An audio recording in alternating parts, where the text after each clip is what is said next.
group of people. I'm Buddy Arnheim, and I am a partner in this firm. I co-founded our Bay Area offices, so thank you guys for coming over. And if you have any complaints about the hospitality, I'll send you to somebody else. I'll give you a little propaganda on the firm and a little bit about my practice, and then we'll jump into this conversation. So about the firm, we're a large multinational law firm. So about 900 lawyers, and multinational meaning U.S. and China. We have 18 offices in the States and 3 in China. The firm's celebrating its 100-year anniversary, and there's a great little story on our website that characterizes both our history and really how we prioritize the companies and the clients we represent. When our 2 founding partners were setting up their law office, they went to a new building in Seattle, and the landlord looked them up and down and thought, oh my, 2 lawyers, that's going to be my first tenant, not so sure. And at the same time, William Boeing walked in and said, I'm going to start an aeronautics manufacturing business. And I think the landlord had a similar reaction. Oh no, build airplanes. But the market wasn't that robust, so we put the 2 together, and we formed the Boeing company, and we've represented Boeing ever since. And that method of that ethos of representing entrepreneurs as they start their companies and grow them is really where we've been focusing for 100 years.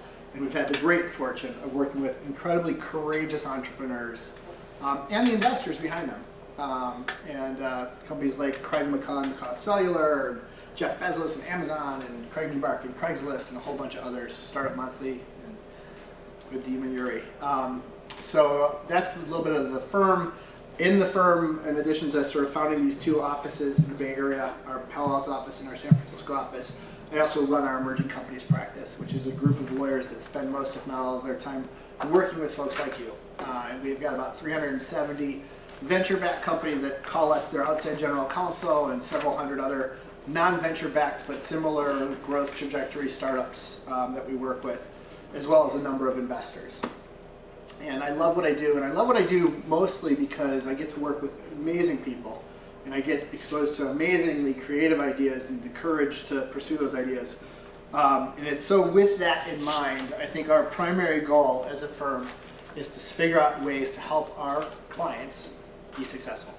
And as I talk through this topic about how we help our clients get funded and how to structure the funding in particular, it's with an eye towards recognizing these are early stage businesses that are very risk tolerant, very cash constrained, and most importantly needing to move very quickly before that perishable market opportunity disappears on them or gets taken by somebody else.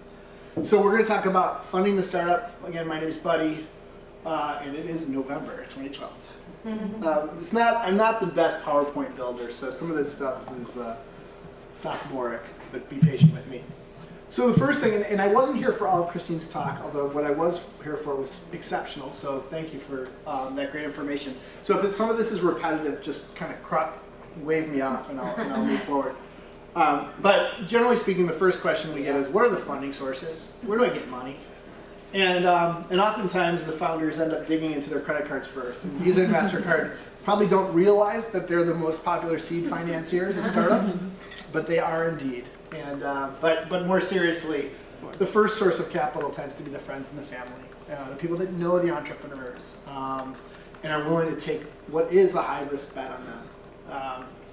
But very shortly thereafter, they'll look at other sources of capital, and we've got this capital of angels and super angels and seed funds, and it's all kind of blurring together. But generally speaking, this is a category of investors that are typically professional investors. They do this either full-time or part-time for a business purpose, and they tend to assemble a group of capital or assemble seed capital as a group. And I'll talk in more detail about that momentarily. Let me get the rest of the list out here. There's a new category that's kind of emerged over the last 24 months that we threw on here called crowdsource funding. Kickstarter, does most people know about Kickstarter? It's, I think, phenomenally interesting. And we've had some of our companies be very successful in terms of raising serious amounts of seed capital through this mechanism. Particularly for product-oriented businesses or consumer product-oriented businesses, this can be a phenomenal way of raising some seed capital. And so far, it seems pretty safe. There are some legal issues that we could talk about in another discussion, but generally speaking, it's very, very exciting. Venture capital, which you just learned a ton about. Corporate, and I threw corporate up here as its own bullet because we have seen as an industry, the venture industry has compressed over the last decade. We've seen a resurgence of corporate venture capital over the last 36 months.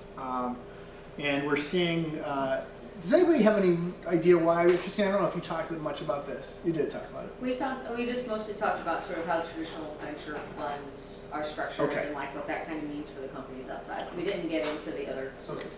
What we've seen here, and again, this is probably somewhat repetitive, is in 2001, $110 billion was committed to venture capital. And in 2011, it was $18 billion. And you could pretty much draw a fairly straight line on a graph to show sort of how that industry has compressed. And there's a whole bunch of reasons for that, and I won't get into it. However, since the market crashed and corporations were able to kind of pull their belts tight and start improving their operations, we've seen a significant infusion of corporate venture capital. And there's a couple reasons for that. Well, traditionally, the venture capital category hasn't produced stellar results for their investors, except at the top decile or top quartile. Corporate venture is not necessarily only ROI driven. Intel Capital, I think, is a little different. I think Intel Capital does look very closely at its financial ROI. But a lot of corporate investors want positive financial ROI, but are really using corporate venture as a surveying mechanism, a way to keep their eye on the frontier. And so we've seen that in spades over the last 12 to 24 months. And the last report I saw was something like $6.5 billion assembled from June 2011 through June 2012 of new corporate venture funds farmed by corporations for the first time. So it's a lot of capital. Government grants, we don't see a ton of that, but it does exist. 4 or 5 years ago when clean tech was all the rage, the government was very supportive of providing grant money to certain clean tech ventures. And so in Russia it's very common right now, and Europe kind of runs. It is, it can be, mostly. And then from time to time we see other players coming in. We see private equity from time to time crossing over that blurry line between a true private equity deal and a growth stage venture deal. We've seen hedge money come in and out very aggressively, particularly in the market downturns. And then there's others that you can use your creativity for. So anyway, how many folks in this room, entrepreneurs, have raised capital from these sort above my hand sources? Several of you guys. Great.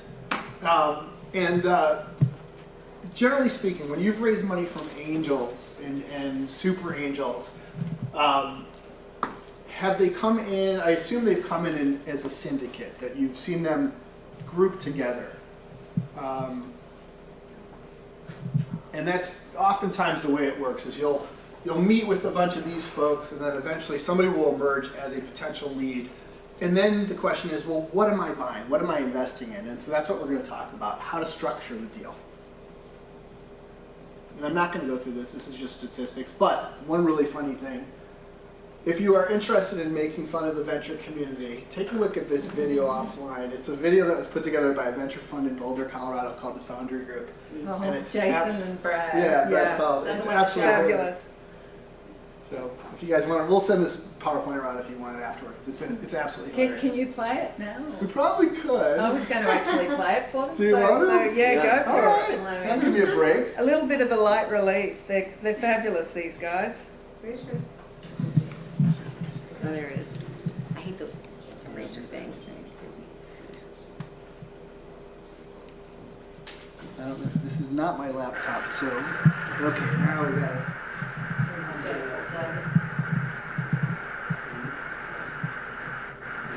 Can you guys hear okay? Yeah.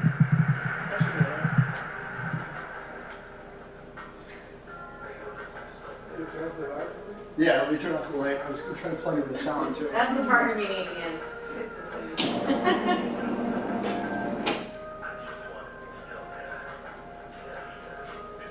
Can you turn the sound up a little bit? Or? Let me see if I can plug it in. Let me pause this for a second while we're trying to get this connected, because the words are actually hilarious. So Jason emailed me when they launched this and asked me if I'd share it virally. I think it was last year.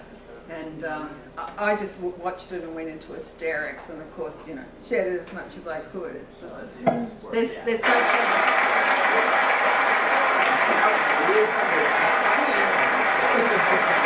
Jason is actually a musician.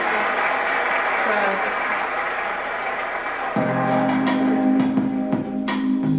They know this is going down just like this.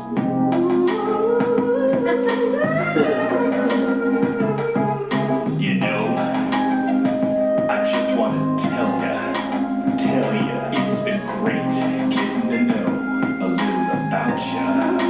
About you, and I wonder, should we be together? Should we commit to each other for today and forever?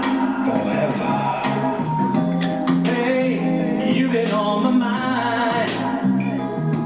Been at least a few hours since I've seen your slides.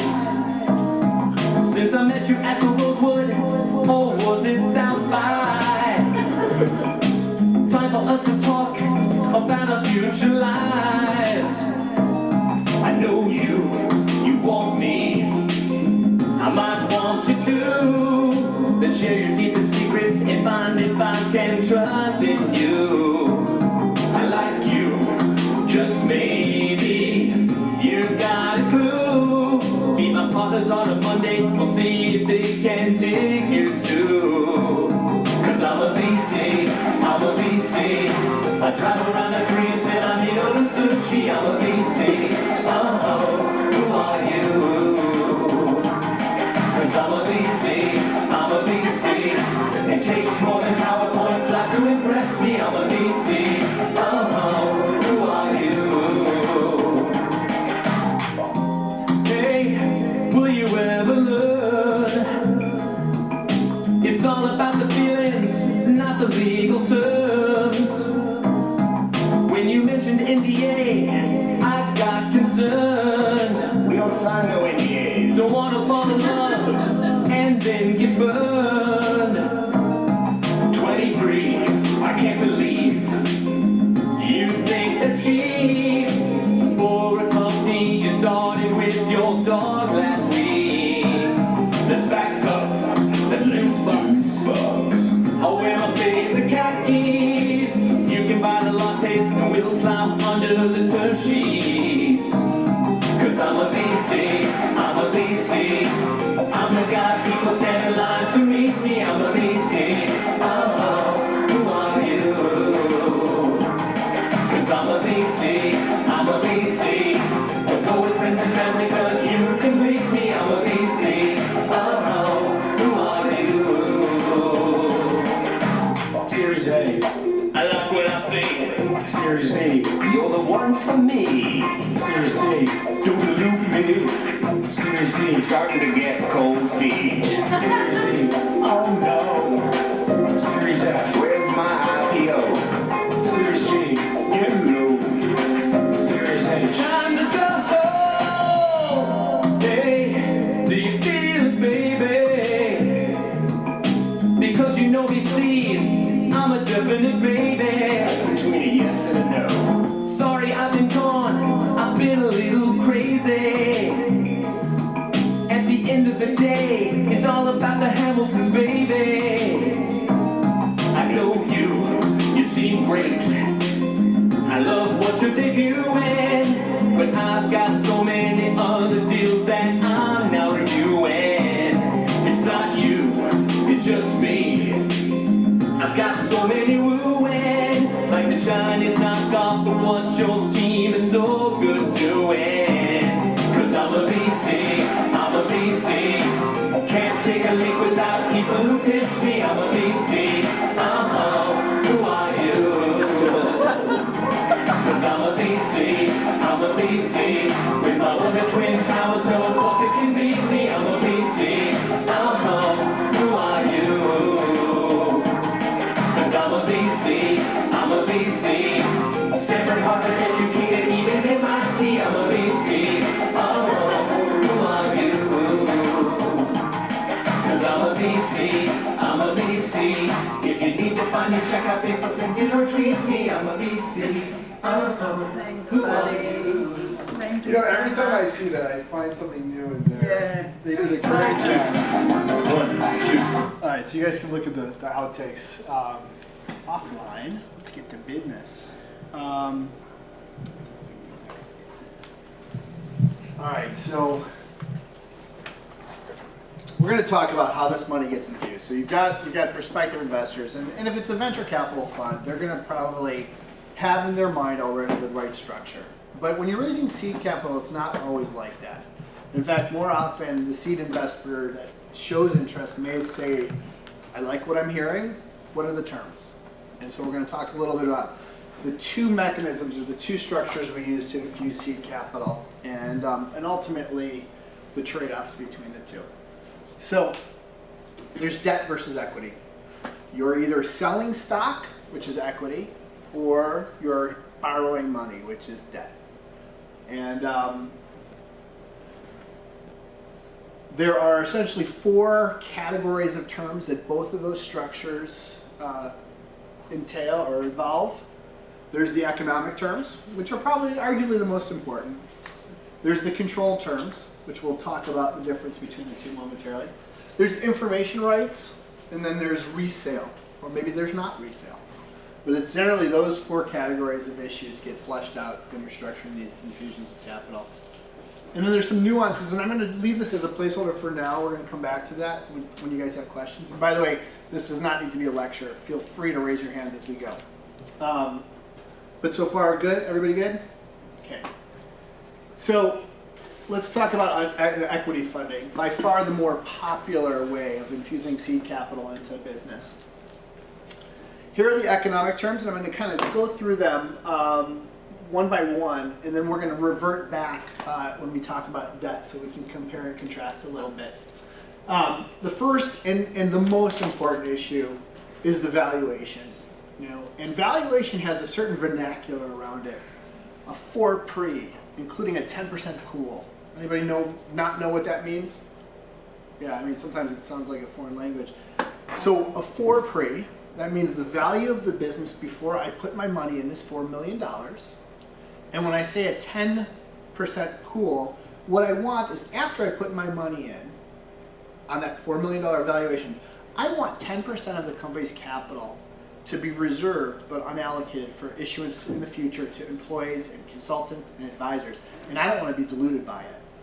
So a simple example might be that for pre, 10% unallocated pool, and the seed investors are going to invest $2 million. So after the $2 million comes into the company, what's the value of the company? Hands? $6 million, right. And what is the value of the equity that's outstanding before the capital comes in? The value of the equity outstanding before the capital comes in. Nope. Anybody want to? 360 if you take no piece of. There we go. Did everybody follow that one? Actually, it's 3-4 before you take the ESOP, because the ESOP is going to have an implied value of $600,000 or 10%. So basically, there's currently outstanding, let's call it 10 million shares of stock. Actually, let's not make the math that difficult. Let's say that there is currently outstanding 3.6 million shares of stock. And I'm going to buy $2 million of this company at a $4 million pre-money valuation, including a 10% pool. So after I put my money in, the total value of the enterprise will be deemed to be $6 million. $2 million is attributable to my investment. 10%, or $600,000, will be imputed to this unallocated pool that we talked about, this 10%, because 10% of $6 million is $600,000. And then the remaining $3.4 million will be attributable to that 3.4 million shares that are outstanding. If it's lightly sinking in, that's enough for now. We can come back and do some of the scenarios. But so there's a vernacular on valuation, and oftentimes entrepreneurs will say, well, what should I offer up as a valuation? How do you come up with valuation? What is the right valuation for this business? And obviously, the more the better. But what we oftentimes do is tell entrepreneurs that valuation is more of an art than a science. And there's a few different ways. There's a few different methodologies that investors use in order to assess a valuation. One is, what's typical? What's the typical? What am I seeing with all my other deals? And that's highly influenced by what percentage ownership do I expect to have after I make my investment? And what kind of valuation after I make my investment is reasonable so that by the time the company raises the next round, there's a decent step up in valuation. So oftentimes, as Christine was saying earlier, an institutional venture capital fund will oftentimes target a 20% ownership at liquidity. That's their goal. They would like to have 20% ownership at liquidity. And they oftentimes like to enter into an investment with another co-investor, another what they call a two-handed deal. So if there's two venture funds that are targeting a 20% interest at liquidity, and they may need a little bit more to get started because they expect some dilution over time, all of a sudden you're selling 40 some odd percent to the new venture capital investors. And whether they invest $5 million as a group, 2.5 each, or $10 million as a group, 5 each, they're probably targeting the same ownership. And so you can see that the valuation gets, one methodology of assessing valuation is to extrapolate what percentage ownership they want and what would be a reasonable step up for the next round. So on that latter point, what would be an appropriate post-money valuation of my investment so that when the company uses the capital that I'm investing and achieves its milestones and goes out to raise another round of capital, it can justify a higher valuation than what I paid, and I will receive the benefit of that increased appreciation. And that's the second methodology, is to sort of say, you know what, if the post-money of this round goes over an 8 pre, we're going to have a difficult time raising our next round in 8, 12, 15 months at a higher valuation, unless the milestones are absolutely hit out of the ballpark. So I need to see the post-money of this round down more at the $6 million level. So that's the second methodology. So you got methodology, what are the other deals I'm doing? What's a seed deal? And oftentimes they'll ask people like us who see hundreds of these deals a year, what's a fair seed valuation? And I can share that with you guys offline. The second is, okay, what kind of percentage ownership do I as the seed investor want to have initially? And the third is, where is it okay to set the post-money valuation of this business so that the company has a reasonable chance of raising its next round at a step up in valuation? There are other valuation methodologies. There's metrics and ratios of revenue, but for early stage businesses, those are rarely applied. Sometimes what you'll do is you'll factor in the potential market value of a startup, and you'll extrapolate how many rounds of capital it'll have to raise in order to sort of be successful in exploiting that market, and then eventually get down to that seed valuation. But generally speaking, those prior 3 methodologies are the ones that are used. So valuation tends to be the most important. In terms of pool, I do include price and pool in valuation because at the end of the day, as we walked through that example earlier, that does influence what the value or the implied value for the equity that you as founders own. If it's 4 million pre, but it's a 20% pool, your implied value is not 4 million, it's less than 4 million, because 20% of the company is going to be reserved in this unallocated pool and diluted and used for future issuances and dilute you, but not the investors. Any questions on valuation? I know that was kind of a lot of information thrown at you quickly, but I wanted to get it out there. Second economic term is proceeds. How much are you raising? And in my experience, angel investors like to make sure that when they invest, there's enough money going into the company so that the company has a very good shot at achieving the stated milestones or the assumed milestones that are necessary to be achieved in order to raise the next round of capital. So proceeds tends to be very important, and oftentimes we'll see it structured as minimum of $500,000, but up to 1.2 million or more if everybody agrees on more, something like that. The third economic term here is a liquidation preference. Does everybody know what liquidation preference is? Anybody not know it? Okay, so let me quickly state. Liquidation preference is a legal term, and it's really it's probably the most important economic legal term, and it's essentially downside protection for the company, for the investors. It usually is structured as how the proceeds of the company will be distributed to its stockholders if the company gets sold or goes out of business before it goes public, before it goes IPO. And there's a whole spectrum of ways that gets structured, but most often at the seed stage, we'll see it structured as what's called non-participating preferred, which means I, as an investor, either in the context of a sale of the company, get my money back, and that's it, or I convert into common stock and I share like every other common stockholder. And I'll make an economic decision right before that transaction transpires as to which is better for me.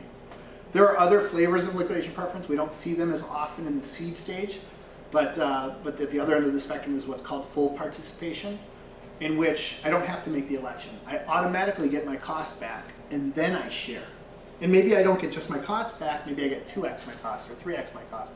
There's a whole range of ways you could structure it. But generally speaking, at a seed stage, we see liquidation preference structured in the most bland manner, which is this either cost back or I convert into common and get share like all other common stockholders. The next economic term is what's called anti-dilution protection. Price-based anti-dilution protection is the most popular, and basically what it says is, if I as an investor am coming in and paying $1 a share, I don't want you selling stock for less than $1 a share to anybody else unless I get adjusted. And there's a myriad of ways that you can structure that adjustment, and there's a myriad of exceptions to that rule. For example, the company is most likely going to be selling preferred stock to its investors at $1 a share, and it's going to turn around and issue common stock options to its employees as it hires people at 20 cents a share or 15 cents a share. And so that is a price per share lower than what I paid. That's usually okay. That's usually permitted and excluded from an anti-dilution protection mechanism.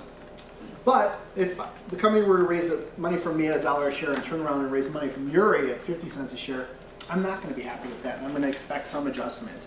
And that adjustment could be all of a sudden I get ratcheted all the way down to 50 cents a share on my investment, or it could be taking a look at how much I own, how much Uri now owns, and doing a weighted average calculation. So the true effect of the dilution is adjusting my economics, not an artificial one. So for example, if I bought $10 million worth of stock at $1 a share, and Uri turned around and bought 1% of the company for 50 cents a share, I'm not sure I should be ratcheted all the way down to 50 cents a share. So it's the weighted average would take a look at my ownership, what I paid, his ownership, what he paid, and do a weighted average adjustment. Any questions with that?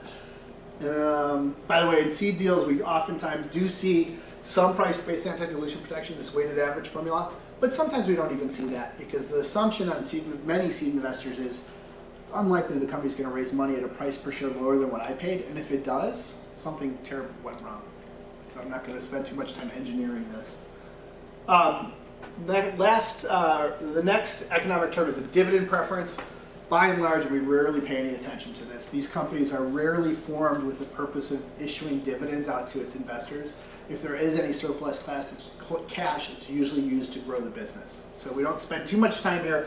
But what we do say is that if there ever is a dividend, the preferred's going to get it first and then the common, just in case the dividend mechanism is used as a way of getting some cash out to the company, because the company is neither fish nor fowl. It's neither a huge success nor a failure.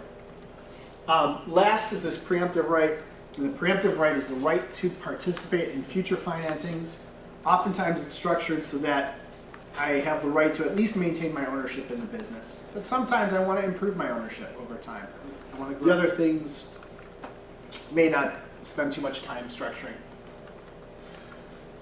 And then equity financing, the next set of terms are the control terms. And we, us lawyers, we can go crazy with this stuff. We can put in place all sorts of kinky mechanisms to ensure control in lots of different corner cases. But at the end of the day, these startups are usually binary. They're either going to raise capital, achieve enough traction to go and then raise another round of capital or maybe liquidate, or they're not. And so we don't spend, and they're really very early stage. There's oftentimes a lot of unstructured behavior. And so we don't tend to spend too much time on control issues. But the things that do pop up from time to time, first, should the investors have board representation? And that's not that uncommon for an institutional investor to require. It's a little less common for angel investors to require. And usually the level of board participation is commensurate or proportionate to the ownership in the company. So if the investors are buying 10% of the business, they're probably not going to get a board seat. If they're buying 30 or 40% of the business, they probably are going to have a representative on the board. The next is these things, yeah. How is the startup represented on the board? How is the startup represented? With the founders, typically. All the founders? Well, not all the founders. I mean, you might have a startup with 1 or 2 founders, and it wouldn't be uncommon for 1 or 2 members of the common stock class, i.e. the founders, to be on the board. But if there's 4 or 5 founders, it'd be very awkward to have that So they many. choose. Yeah. We have a company called Cloudera that was founded by 4 individuals, and they immediately raised capital right after they got the company formed. And we had to decide which 2 of the 4 we were going to put on the board, and they've actually done a little rotation with the founders. The next control term is what's called protected provisions, and these are rights that are codified in the company's governance documents, and they basically have a flavor of the following. If you're going to sell the company, you need a majority of the preferred stockholders to say yes. If you're going to create a new class of stock, a new preferred class of stock, when you go and raise your next round of financing, you need the majority of the preferred stock to say yes. And as companies become more mature, the granularity of the protective provisions tends to grow. But in the early days, there's really not a lot that investors typically require here. They might require a veto over a sale. They might require a veto over the next financing. They might require a veto if you're going to change the board composition. But by and large, and they certainly will require a veto if you're trying to change their rights, the terms of their stock. But other than that, seed investors aren't typically terribly concerned about additional control. They're not going to invest if they don't already have some sense of confidence that the founders are going to do what they're telling the investors that they're going to do. We do at times get into a little bit of a negotiation here where we say, okay, we'll give you a veto on the next financing, but only if the price per share is not north of what you paid. If it's an up round, we really don't need your permission. You should be thrilled that we're raising capital at a higher valuation. Those are the kinds of things we sort of work through. But by and large, we don't spend in the seed stage. We don't spend too much time with these. There's also what are called negative covenants or even positive covenants, and these are contractual agreements that the company is making to the investors. We will make each of our employees sign the appropriate non-disclosure agreement. We will not encumber our intellectual property without your permission. It's those kinds of things. And again, by and large, in the early stage financing, we don't have too many negative covenants. And if we do, they're the ones that are very standard. Like we will not issue options to employees without a standard 4-year vesting schedule, something along those lines. And then this last control term is actually an increasingly important term, and it's called a drag-along. And does anybody know what a drag-along is here? Anyone want to share their wisdom?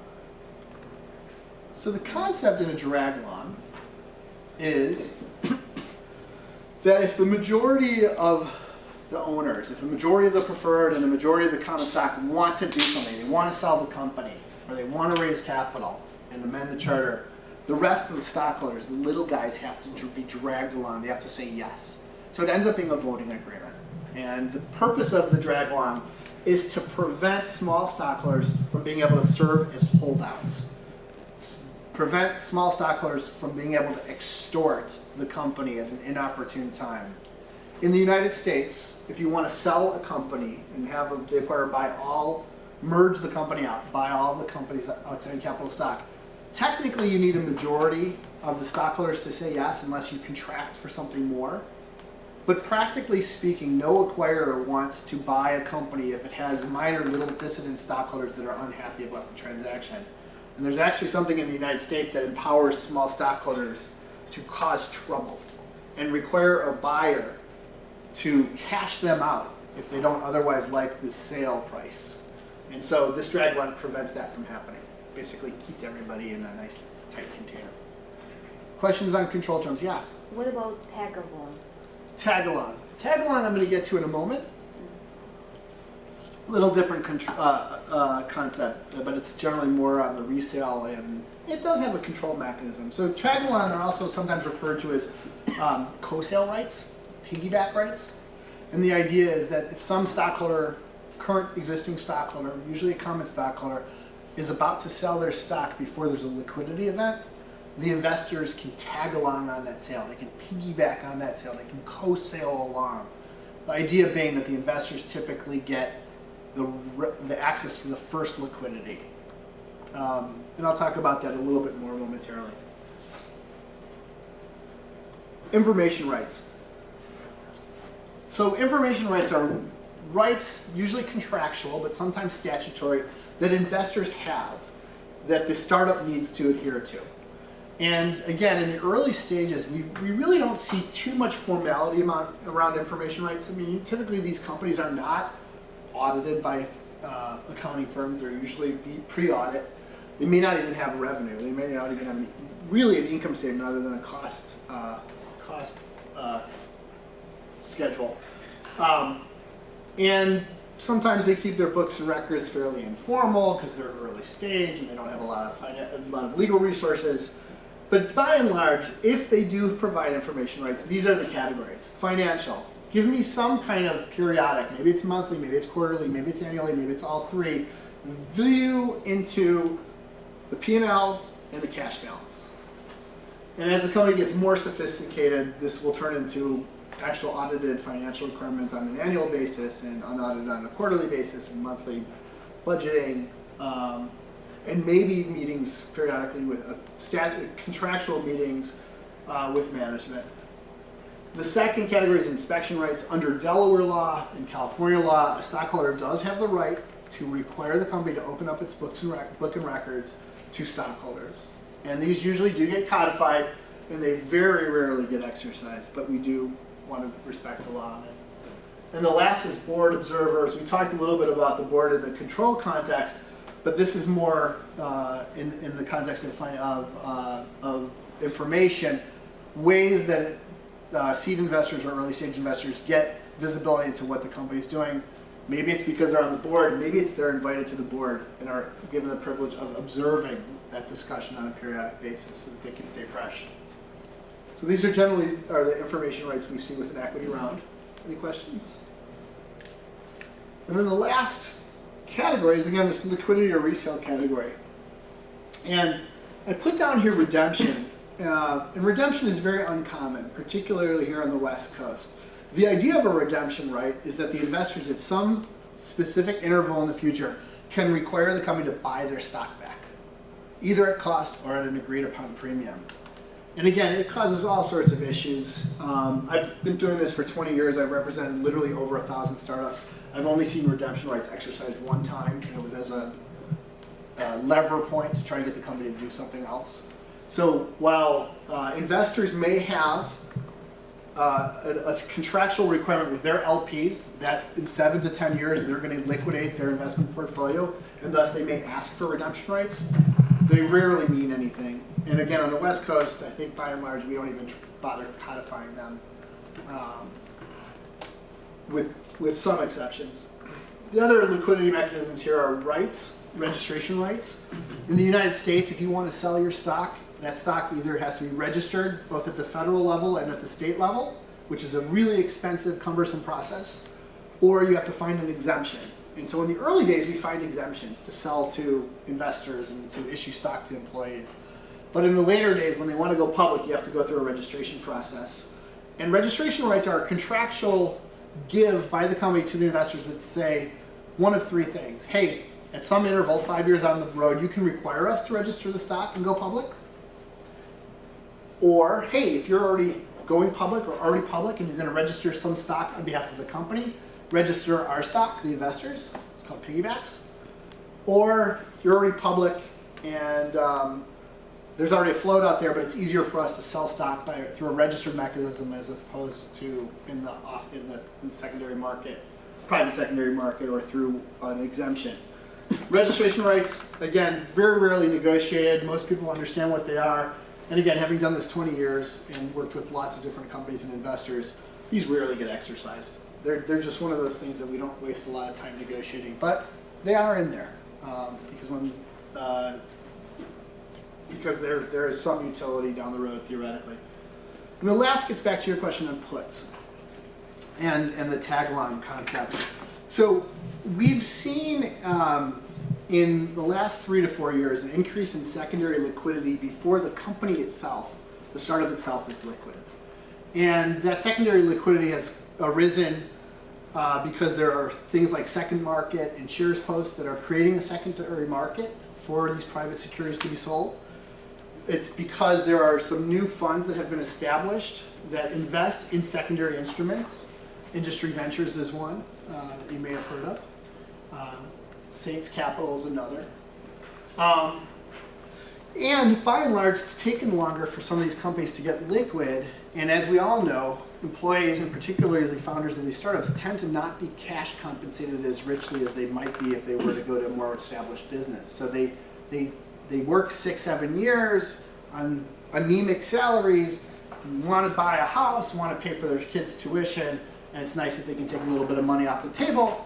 And from a VC's perspective, doing so, allowing them to have some liquidity, might align their interests better with the VC's long-term goal, which is to hit a home run, to go for the billion-dollar molecule. And if a founder who doesn't have much net worth is able to put a couple $1 million in his or her pocket and then have the right incentives to go for the big IPO, the investors are generally copacetic with that. So we are seeing mechanisms put in place, not very often in the seed stage, to allow founders or employees to be able to put their stock in different directions, maybe back to the company, maybe to existing investors, maybe to an authorized secondary buyer. However, if there's too much liquidity, and this gets back to the tag-along, the investors may not be comfortable. They may say, you know what, we invested.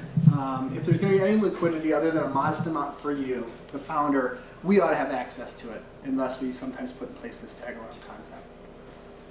Anyway, so this is a lot of information about equity financing. For purposes of this conversation, I think most of us are focusing on the earlier stage investments. And while all of this comes into play, in the early stage investments where you're raising $1 million, a couple $1 million, the goal is to not necessarily perfect all these rights, but to have enough in place so that the investors are protected, but so that the deal itself doesn't take too long to close, doesn't cost too much money to paper, and doesn't create issues for the next round of financing. Doesn't look weird so that the future financiers are uncomfortable with the cap structure. So that's equity. So far, so good? All right, let's move on to debt financing. So again, we have the same 4 categories, but in a debt financing, the number of terms that we structure tend to be thinner, lighter. And so generally speaking, we see that when startup companies are raising $1 million or less, they tend to bias this debt structure. It's easier to paper, takes less time to close, and by the end of this conversation, I'll hopefully convince you that it provides almost all the same protections to investors.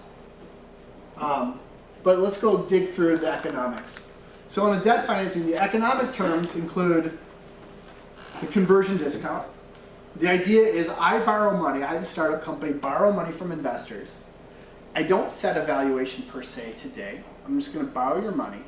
But I'm going to promise to let you convert that money into the next round of financing, the equity round, at a discount. So that while I'm using your money today, and we're not locking the valuation until tomorrow, you're going to get some of that appreciation. You're going to share in that growth of value by getting a conversion discount.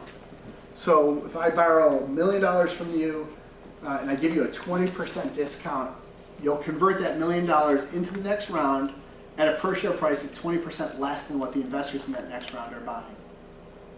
And that's the juice. That's what I'm giving you as a benefit for putting your money in today.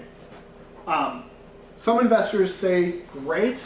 Most say, yeah, I don't really love that because I've seen Airbnb close their Series A at a $6 million pre and close their Series B at a $1 billion post.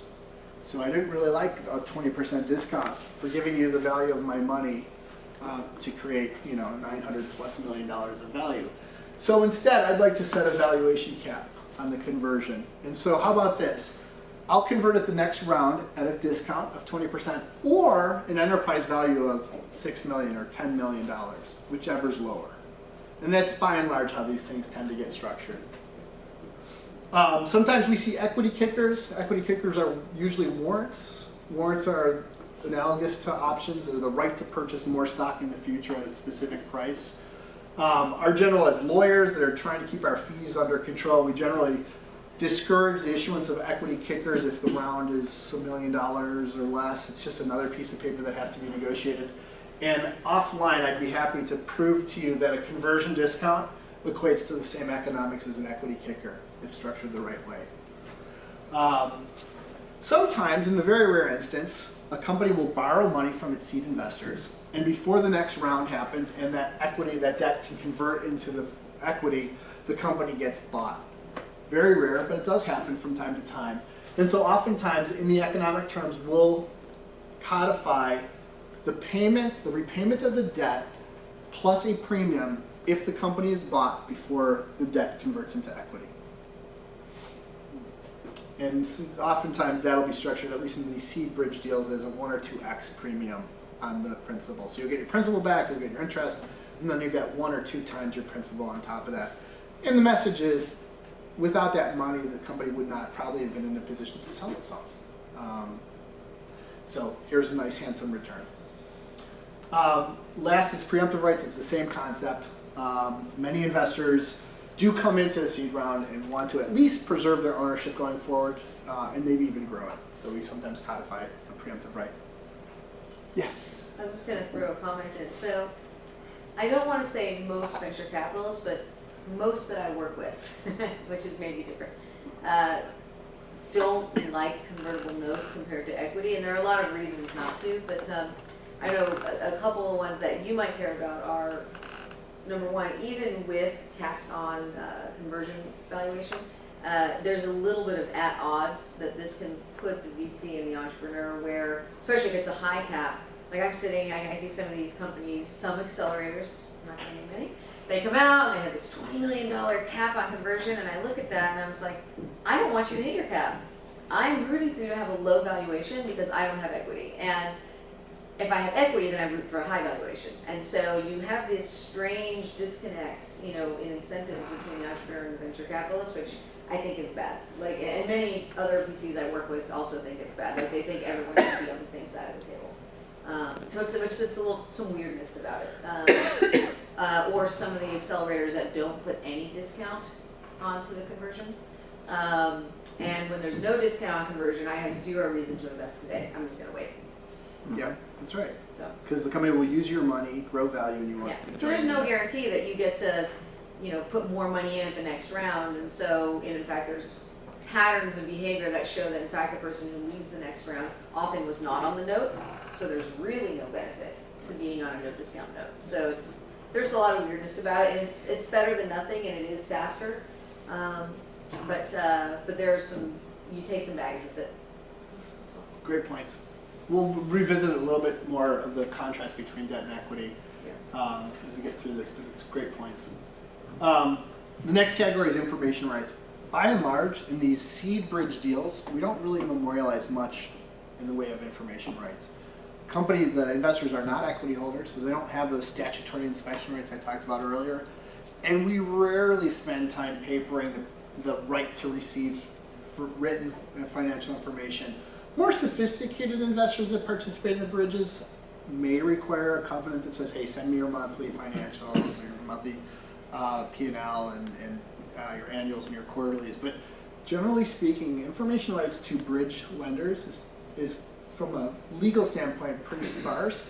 From a practical standpoint, startups are oftentimes looking at their existing investors as folks that will help lead them or participate in the next round, so they tend to be, at least they're encouraged to be pretty open with their investors. But again, we don't spend too much time codifying information rights. Doesn't mean you can't. Control. There's also, generally speaking, very little in the way of written or contractual control by lenders in these kinds of financings. That being said, we do see from time to time some of those negative covenants that I talked about for an equity deal memorialized in the bridge financing. So at least there's some safeguards. But it is, at the same time, in the United States, when a company liquidates, debt holders are taken care of first. If there's any residual value in the entity, debt holders get that first, then equity holders. And so there's maybe a psychological sense that some of this control is baked into the fact that they own debt. These companies are early stage businesses. They rarely have residual value if they don't make it. So that is more theoretical than practical. And liquidity, we typically don't spend too much time codifying liquidity mechanisms like registration rights or co-sale tag-along rights. Those usually get memorialized when the debt converts into equity, and it typically shares the same liquidity type mechanisms that the investors in the equity round share or enjoy. So just to put some hard data in your minds as entrepreneurs and prospective investors, when we looked at the 180 seed deals we did in the first 6 months of this year, the legal fees that we generated or that opposing counsel generated tend to be about 25% for debt versus equity. So the equity rounds tend to be almost 4 times more expensive to paper and negotiate than the debt rounds. Now, there's big variability in that, but just generally speaking, they are profoundly less expensive if structured the right way, particularly in the very early days. The timing, equity rounds, we can and we try to close them in 2 to 3 weeks, but it's oftentimes 30 days. Debt deals that we've closed them in 2 days. So again, it's the speed to closure, and that's why by and large we will try as company counsel, and even sometimes as investors counsel, and I'll touch to Christine's point in a moment, to structure the sub $1 million raises as a bridge financing, as a debt financing. Just because it's so much quicker and the fees don't take too much away from the proceeds being raised. On Christine's point, I think the alignment of interest with the entrepreneurs in the company and the seed investors is critical. There's so much work that has to be done for a startup, and all hands rowing in the same direction makes a big difference. I think on the valuation alignment, there are ways to mitigate that tension by having the cap be lower and more realistic with where the investors see the valuation today. And so while it would be utopia for an entrepreneur to raise capital with no cap and have it be debt accruing very modest interest, realistically when you raise capital, in hindsight will be very prudent to raise it at a valuation that people feel is fair. Anyway, that's about the size of it. Any questions on, I'll get to that in a moment, any questions on debt versus equity and some of the major points to think about?